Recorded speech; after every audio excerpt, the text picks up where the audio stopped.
पटना में 23 जून को होने वाली विपक्षी दलों की मुखियाओं की बैठक से पहले कुछ मुद्दों पर कांग्रेस में कंफ्यूजन की स्थिति लगातार बनी हुई है।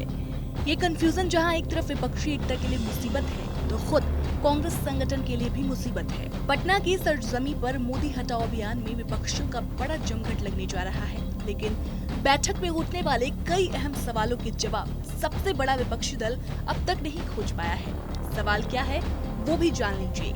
दिल्ली और पंजाब कांग्रेस ने कांग्रेस आलाकमान अध्यादेश के मसले पर केजरीवाल का साथ नहीं देने का दबाव बनाने के साथ ही किसी तरह के चुनावी तालमेल से दूरी बनाने को कहा है। इस पर आलाकमान असमंजस में है। इसी के चलते केजरीवाल ने एक पखवाड़े पहले से खरगे राहुल से मिलने का वक्त मांगा था, जो अब तक पेंडिंग है।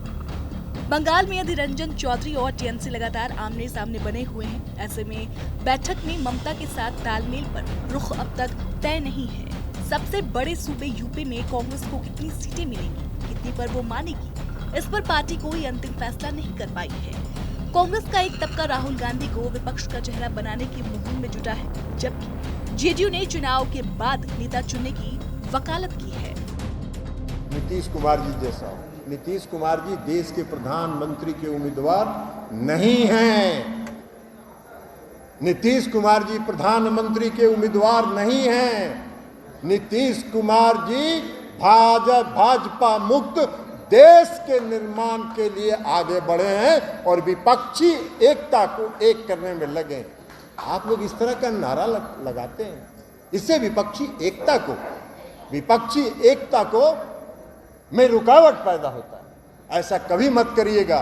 हम पार्टी के कार्यकर्ताओं से आग्रह करेंगे, पूरे प्रदेश के कार्यकर्ताओं से आग्रह करेंगे कि जब चुनाव हो जाएगा, यह देश भाजपा मुक्त हो जाएगा, जिस तरह पटना में सभी पार्टी बैठकर आगे की रणनीति तय करेंगे, उसी तरह चुनाव के बाद सभी पार्टी बैठकर तय करेंगे कि इस देश का मुखिया कौन होगा। अब जब खरगे और राहुल पटना की बैठक में जाएंगे, तो बाकी विपक्षियों के इन सवालों के जवाब उन्हें तलाशने होंगे, वरना बाकी मिलकर कांग्रेस पर दबाव बढ़ाएंगे। एक तरफ कांग्रेस बार बार कह रही है कि मुख्य चेहरा तो राहुल गांधी ही होंगे। पहली बात तो बीजेपी शुरू में कहती थी कि कांग्रेस मुक्त हो चुका है भारत। आज जब विपक्ष एकजुट होता हुआ दिख रहा है, तो बीजेपी इतना बौखलाई हुई क्यों है? जाहिर सी बात है कि राहुल गांधी जी चेहरा हैं। विपक्ष के बड़े बड़े नेता शरद पवार जी हों, नीतीश जी हों, सब कहते हैं कि राहुल गांधी जी नेतृत्व कर रहे हैं। राहुल गांधी जी ने भारत जोड़ो यात्रा करके इस देश को एक दिशा और दशा तो दी ही है। उसके बाद विपक्ष लगातार एकजुट हो रहा है और भाजपा उस एकजुट होते विपक्ष की वजह से बौखलाई हुई। एनडीए को छोड़ करके लोग यूपीए ज्वाइन कर रहे हैं। अब ऐसे में सवाल उठता है कि पीएम उम्मीदवारी का मुख्य चेहरा आखिर कौन? क्या नीतीश होंगे मुख्य चेहरा या फिर राहुल गांधी? बहरहाल इसी के चलते दिल्ली, पंजाब, यूपी और बंगाल में खुद कांग्रेस की राज्य इकाई कंफ्यूज है। किसका विरोध किस हद तक करना है, आखिर ना जाने किससे हाथ मिलाना पड़ जाए।